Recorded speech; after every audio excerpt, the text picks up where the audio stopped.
अच्छे वोट दिलवाए और कामयाबी दिलवाई।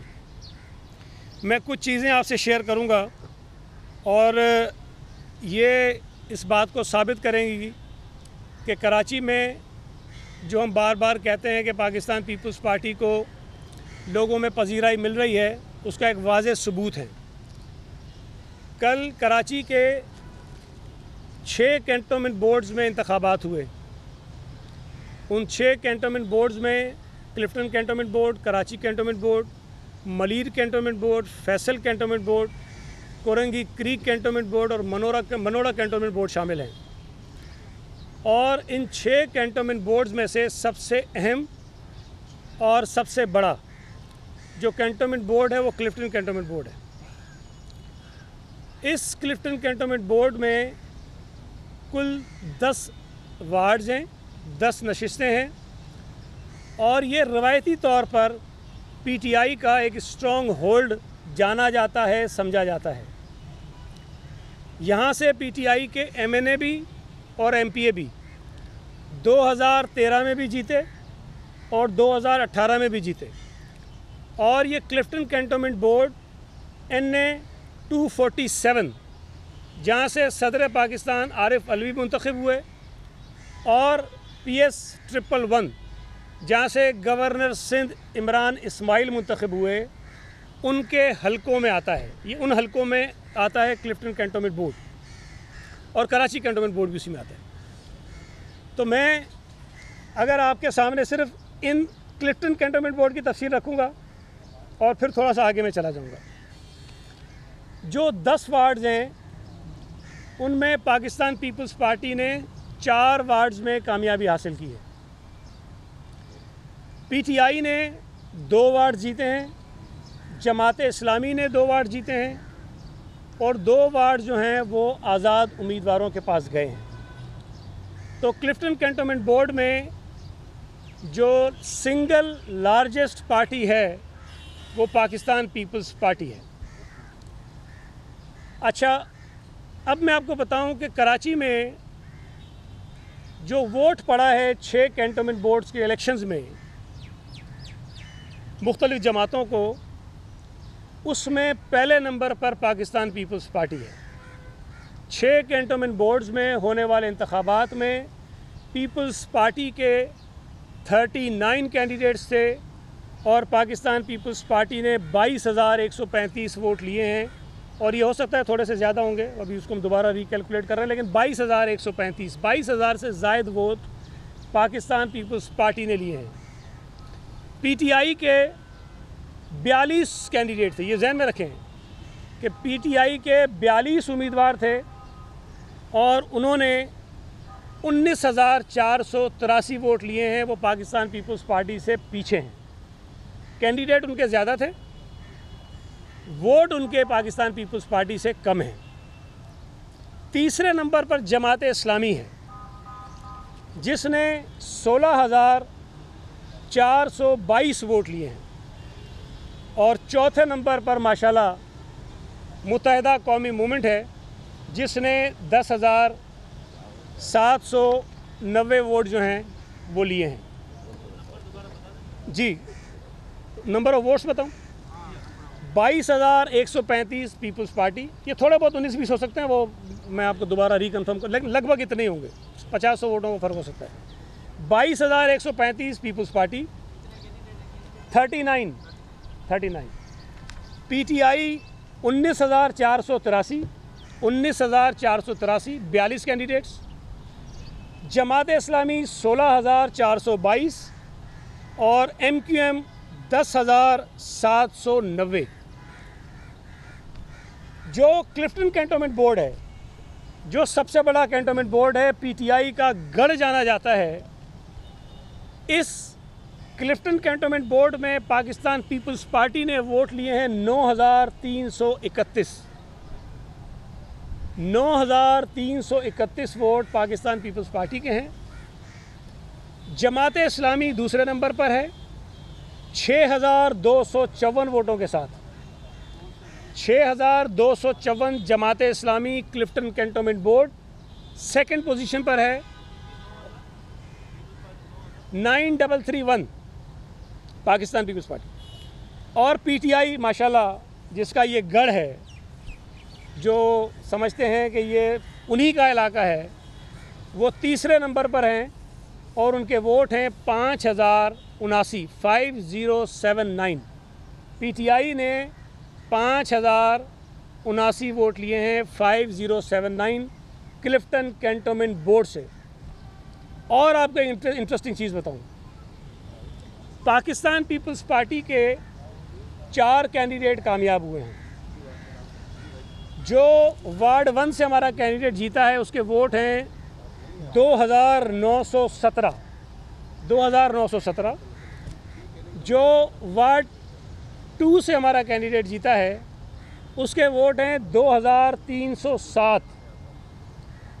जो वार्ड 9 से हमारा कैंडिडेट जीता है उसके वोट हैं 1893। जो वार्ड 10 से हमारा कैंडिडेट जीता है, नहीं सॉरी, ये वार्ड 2 से है, मैं नंबरिंग आगे पीछे कर गया हूँ, इसको करेक्ट कर देता हूँ। जो वार्ड 2 से हम जीते हैं, वार्ड 1 से 2917, वार्ड 2 से 720, वार्ड 9 से 2307 और वार्ड 10 से 1893। नंबरिंग थोड़ी मैंने आगे पीछे की। अब इसमें जो बात बताना मैं आपको चाह रहा हूँ कि हमारे जीतने वाले कैंडिडेट ने जिसने सबसे कम वोट लिए हैं उसके वोट हैं 720।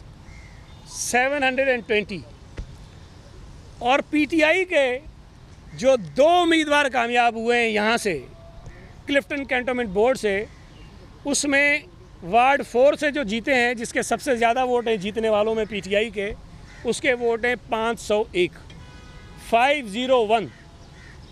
और जो दूसरे कैंडिडेट इनके जीते हैं वार्ड 6 से, उसके वोट हैं 490।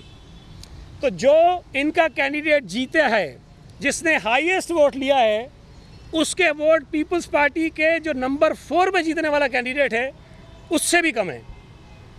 तो माशाल्लाह ये पीटीआई की कारकर्दगी उस इलाके में है जो इनका पूरे पाकिस्तान में शायद कहते हैं कि मजबूत गढ़ है। तो कैंटोनमेंट बोर्ड के इलेक्शंस में पीटीआई के रवायती वोटरों ने उनको बहुत बुरी तरह से मुस्तरद किया है और उनको ज़िल्लत आमेज़ शिकस्त हुई है। अब यहाँ जो पूरी कराची है, उस पूरी कराची में भी पीपल्स पार्टी वोटों के हिसाब से पहले नंबर पे है। पीपल्स पार्टी वाहिद जमात है जिसने कराची के 6 कैंटोनमेंट बोर्ड्स में से सीटें जीती हैं। वाहिद है, कोई और जमात ऐसी नहीं है जिसने 6 कैंटोनमेंट बोर्ड से नशिस्तें जीती हों। पीपल्स पार्टी अकेली जमात है। हमारी टोटल नशिस्तें जो जीते हैं कराची से हम वो 11 हैं, पीटीआई की 14 हैं, जमात इस्लामी की 5 हैं, एमक्यूएम की माशाल्लाह जो पता नहीं क्या बला है इधर की कराची की, उसकी 3 नशिस्तें हैं, और मुस्लिम लीग नून की 3 हैं, और जो आज़ाद उम्मीदवार हैं वो 6 हैं। ये मैं बता दूं कि जो 6 इंडिपेंडेंट कैंडिडेट जीते हैं उसमें एक आज़ाद उम्मीदवार पीपल्स पार्टी का बाकायदा हिमायत याफ्ता था, जहां हमने अपना उम्मीदवार खड़ा नहीं किया और हमने उसको सपोर्ट किया। वो कराची कैंटोनमेंट बोर्ड से जीते हैं और वो पाकिस्तान पीपल्स पार्टी के भरपूर हिमायत याफ्ता जो है उम्मीदवार हैं, चौधरी नासिर अली साहब, वो हमारी सपोर्ट से जीते हैं। तो अगर उसको भी हमारे उस पर काउंट करें तो हमारी 12 नशिस्तें हैं। हमारे एक उम्मीदवार मलिर कैंटोनमेंट बोर्ड में 1 वोट से हारे हैं और वहाँ पर गालिबन 12 वोट हमारे जो है वो टोटल नंबर ऑफ़ वोट जो रिजेक्ट हैं वो 12 हैं। उसमें हम कोशिश कर रहे हैं रिकाउंट में जाएं, कंसोलिडेशन जो होनी है उसमें हम देखें, और मुझे उम्मीद है कि वो नशिस्त भी हम जीत सकते हैं। कुरंगी क्रीक कैंटोनमेंट बोर्ड में एक उम्मीदवार हमारे जो हैं वो 3 वोटों से हारे हैं मुस्लिम लीग नून से, वहाँ भी 16 वोट मुस्तरद हैं और वहाँ भी हम जा रहे हैं रिकाउंट में। हम कोशिश कर रहे हैं कि रिकाउंट हो जाए और जो 3 वोटों से एक हमने वहाँ जीती और 1 वोट से हमारे। तो मजमूई तौर पर मैं ये समझता हूँ कि पाकिस्तान पीपल्स पार्टी की जो कारकर्दगी थी कराची में वो बेहतर रही है। पिछले जो कैंटोनमेंट बोर्ड्स के इलेक्शन से उसमें हमारी सिर्फ 3 सीटें थी कराची से पूरे से, इस मरतबा वो 11 हैं, एक आज़ाद मिला लें तो 12 बनती हैं, और 2 जिस तरह मैंने आपको बताया वो बिल्कुल 1 और 3 वोटों से हारे हैं। इसके अलावा भी हमारे बहुत सारे कैंडिडेट हैं जो कोई 15 वोटों से, कोई कुछ वोटों से हारे हैं, लेकिन कारकर्दगी मजमूई तौर पर मैं ये कहना चाहता हूँ कि कराची में हमारी बेहतर है। और इस बात को, ये जो दावा है हमारा और जो सबूत है कि पीपल्स पार्टी वोटों के हिसाब से जो है वो पहले नंबर पर आई है। अब इसमें जो पीटीआई ने ज़ोर लगाया, असद उमर, अली जैदी और इनके जो दीगर रहनुमाओं ने एक दिन पहले कराची में बैठकर प्रेस कॉन्फ्रेंस की और कराची के शहरियों को ये बताने की कोशिश की कि पीटीआई जो है, उनकी वफाकी हुकूमत जो है वो कराची का बड़ा दर्द रखती है और बड़ा काम कर रही है। मैं मुख्तसरन करूँगा क्योंकि इश्यूज़ उन्होंने बहुत सारे कहे थे, जो मुख्तसरन बता दूँ जो चीज़ें उन्होंने डिस्कस की, क्योंकि वरना बहुत तफसील हो जाएगी लंबी की चौड़ी। उन्होंने एक बात कही जो सरीहन गलत बयानी है कि पीटीआई की वफाकी हुकूमत कराची में एमएनएस को डेवलपमेंट के जो फंड्स दे रही है, कराची में जो तरक्याती काम करवा रही है, चीफ़ मिनिस्टर सिंध ने उसकी मुखालफत की है। ये बात रिकॉर्ड पर है, एक मरतबा नहीं कई मरतबा चीफ़ मिनिस्टर साहब कह चुके हैं कि हमें वफाकी हुकूमत की जानिब से सूबा सिंध में डेवलपमेंट करवाने पर एतराज़ नहीं है, एतराज़ उनके तरीक़ाकार पर है। और उसकी वजह है जो पानी की लाइनें होती हैं, जो सीवरेज की लाइनें होती हैं, जो सड़कें होती हैं, जो स्ट्रीट लाइट्स होती हैं, जो पेवर्स होते हैं, जो सीसी फ्लोरिंग्स होती हैं, वो बुनियादी तौर पर सूबाई महकमे करवाते हैं, बल्दियाती महकमे करवाते हैं। वफाकी हुकूमत अगर वहाँ काम करवाना चाहती है तो वो प्रोविंशियल डिपार्टमेंट्स को इन्फॉर्म करे कि हम कहाँ पर काम करवा रहे हैं, ताकि उसके अंदर जालसाजी ना हो। अगर लोकल गवर्नमेंट या कराची डेवलपमेंट अथॉरिटी या सूबा सिंध के और कोई महकमे कहीं सड़क बना रहे हैं, कहीं गली बना रहे हैं, कहीं स्ट्रीट लाइट्स लगा रहे हैं, वाटर बोर्ड कहीं पानी की लाइनें डाल रहा है, कहीं सीवरेज की लाइनें डाल रहा है, और वफाकी हुकूमत अपने फंड से भी वो काम करेगी और सिंध हुकूमत को नहीं बताएगी, तो इससे इम्कान ये है कि कहीं वाटर बोर्ड ने भी कोई मंसूबा शुरू किया होगा और वहीं पर फेडरल गवर्नमेंट के पैसे भी लग रहे होंगे। तो ये फंड्स का मिसयूज़ है और ये पैसे ज़ाया होते हैं और इसमें करप्शन भी होती है, डुप्लीकेशन होती है कामों की। तो जो काम फेडरल गवर्नमेंट करवाना चाहती है उससे सूबाई महकमों को आगाह करे, ताकि हम उन्हें बता सकें कि ये सड़क जो बनाना चाहते हैं ये सूबाई हुकूमत के मंसूबों में शामिल है। पानी की लाइनें आप बिछाते हैं तो पानी की लाइनों को बिछाने से पानी नहीं आता, आपको वाटर बोर्ड से परमिशन लेनी पड़ती है कि ये पानी की लाइन हम बिछा रहे हैं ताकि इसमें पानी आएगा या नहीं आएगा। सीवरेज लाइन कहीं आप बिछा रहे हैं तो उसका अगर कहीं डिस्पोजल होता है, वाटर बोर्ड से आपको एनओसी लेना पड़ता है, उनसे पूछना पड़ता है कि जनाब ये आगे डिस्पोजल इसका कहीं मिलेगा कि नहीं मिलेगा। इसलिए हम फेडरल गवर्नमेंट को ये कहते हैं कि जो पैसे आप यहाँ लगा रहे हैं ख़ास तौर पर इन छोटे कामों पर, सूबाई हुकूमत से उसको आगाह ज़रूर करें, ये आगाह नहीं कर रहे हैं और इसमें करप्शन हो रही है। मैं आपको, चीफ मिनिस्टर साहब ने भी कहा कि करप्शन इस तरह हो रही है कि आप ऐसी जगहों पे काम कर रहे हैं जो पहले से काम हो रहे हैं, तो डुप्लीकेशन हो रही है। दूसरा, उन्होंने कहा कि बेनज़ीर इनकम सपोर्ट प्रोग्राम के ज़रिए जब कोविड में फेडरल गवर्नमेंट ने पैसे दिए सूबा सिंध में, तो सीएम ने कहा कि ये क्रिमिनल एक्ट है, ये जुर्म है, ये गलत कर रहे हैं। ये बात भी रिकॉर्ड पर है कि हमने ख़ुद मुतालबा किया फेडरल गवर्नमेंट से कि आप कोविड के मुतासरीन की इमदाद करें।